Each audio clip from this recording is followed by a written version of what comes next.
Welcome to News Nexus.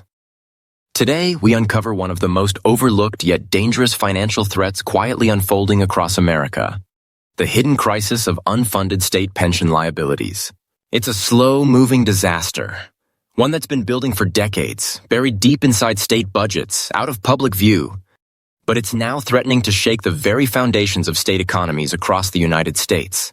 Trillions of dollars in retirement promises made to public workers now hang in the balance. Promises that once symbolized stability and trust are turning into financial anchors, dragging states deeper into debt.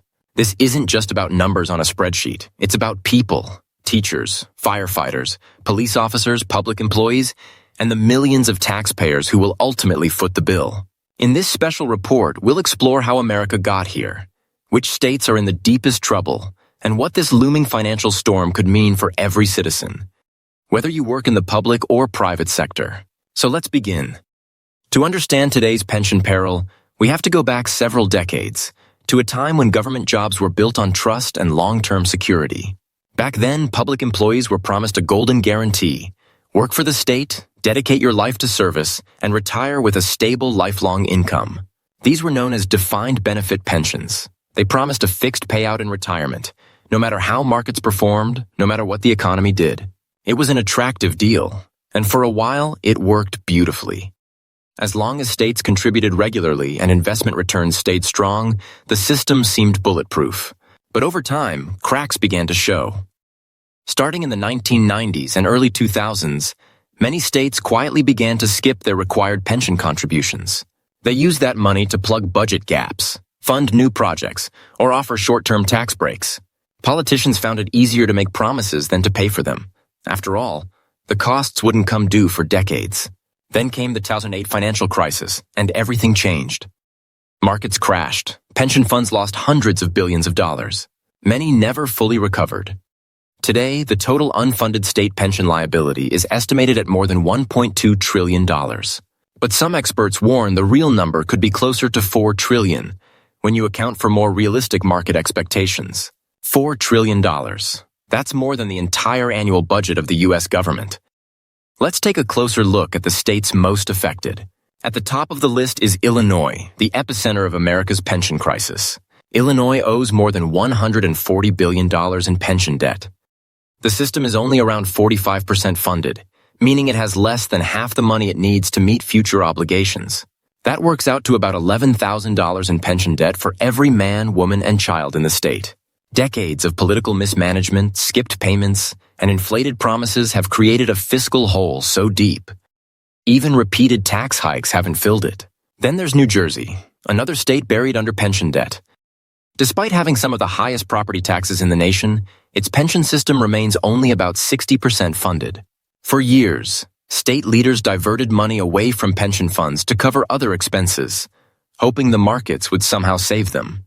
Kentucky, Connecticut, and Massachusetts face similar challenges. Systems that are dangerously underfunded, with liabilities stretching far beyond what their budgets can support. And even California, the world's fifth largest economy, is not immune. CalPERS, the California Public Employees Retirement System, manages more than $450 billion. But even it is only about 70% funded. That shortfall translates into hundreds of billions of dollars that future taxpayers may have to cover. Across America, states are now being forced to choose between raising taxes, cutting essential services, or reducing benefits for retirees. None of those options are popular, and all of them have real-world consequences. For ordinary citizens, the impact is already being felt. Imagine you're a teacher in Chicago. You've spent 25 years in the classroom, paying into your pension every month, trusting the system to take care of you. But now you're hearing whispers of pension reform. Proposals to raise the retirement age, cut cost of living increases, or change the payout formula. Your future, once guaranteed, suddenly feels uncertain. Now imagine you're a private sector worker in the same city. You're paying some of the highest taxes in the country, yet your own retirement relies on a 401k that rises and falls with the stock market. You're being asked to pay more for someone else's guaranteed benefit. This is where the pension crisis becomes deeply personal and deeply political.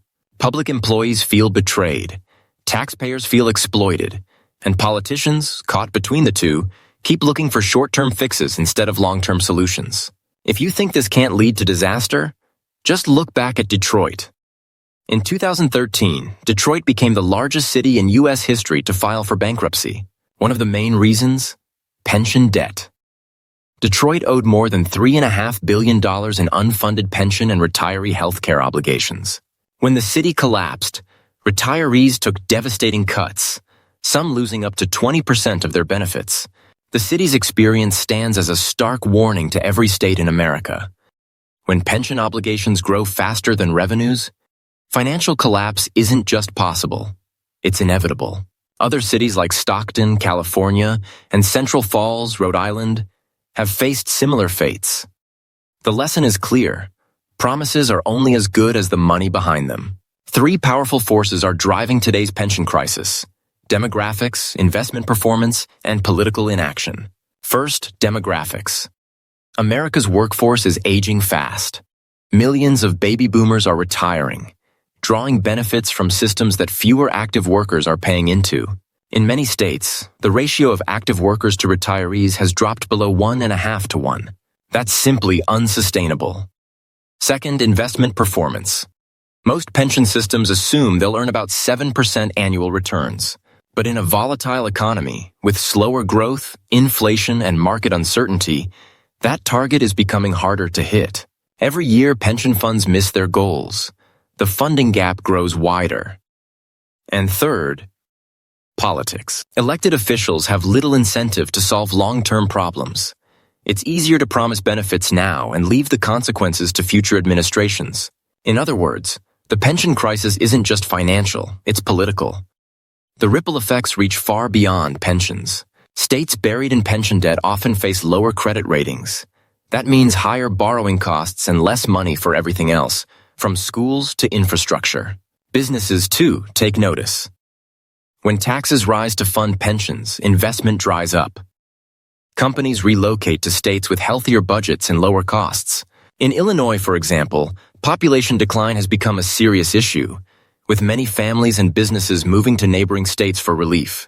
Meanwhile, local governments that depend on state pension systems are feeling the pressure too. Cities are cutting library hours, reducing police forces, and delaying maintenance, all because more and more of their budgets are being swallowed by pension payments. In some states, pension costs already exceed what's spent on higher education or transportation. That's how deep this crisis runs. But there are glimmers of hope. States that are taking real steps toward reform. Michigan and Alaska have already transitioned new public employees from traditional defined benefit pensions to 401k-style defined contribution plans. Utah adopted a hybrid model, blending both systems to reduce taxpayer exposure while still providing security for workers. Some states are raising the retirement age, increasing employee contributions, and tightening eligibility for new hires. These steps aren't easy, but they're helping stabilize the long-term outlook.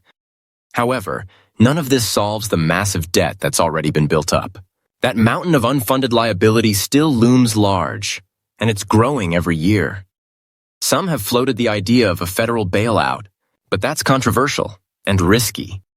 A bailout might encourage states to act recklessly again, assuming Washington will clean up the mess. So for now, each state must face its own financial reality. At the heart of this crisis lies a moral dilemma. How do we keep the promises made to millions of workers without bankrupting the very governments that made them? Public employees didn't cause this mess. They played by the rules, paid their share, and expected honesty in return. But decades of mismanagement and short-term thinking have left states trapped between moral obligation and fiscal survival. Taxpayers are frustrated, retirees are anxious, and politicians are divided. The truth is, there's no villain here, only decades of neglect. But the bill is finally coming due. If nothing changes, the next decade could bring a wave of state-level financial emergencies. Credit downgrades, service cuts, tax hikes, even partial defaults on pension payments. Some economists warn that this could trigger the next major economic downturn in the United States, not from Wall Street, but from Main Street. Still, it's not too late to act. Transparency, accountability, and realistic math can make a difference. Pension systems must stop using optimistic assumptions and start facing the truth about their finances. New technology can help track contributions, forecast liabilities, and keep citizens informed. Public awareness is a powerful weapon against political inaction. But above all, this crisis demands courage. The courage to make difficult decisions today, so the next generation isn't left cleaning up the mess tomorrow. The pension peril is more than a financial story. It's a test of integrity.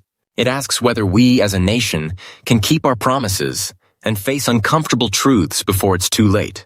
The choices made over the next few years will decide whether millions of Americans can retire with dignity or with uncertainty. It's about more than money. It's about trust. The trust between citizens and their government, between workers and the system they served for decades. Thank you for joining us on News Nexus. If you found this report insightful, please like, share, and subscribe for more deep dive stories on the issues shaping America's future. And tell us in the comments, should states honor every pension promise, even if it means higher taxes? Or should they reform the system to protect future generations from collapse? Until next time, stay informed, stay thoughtful, and stay connected to the truth, right here on News Nexus.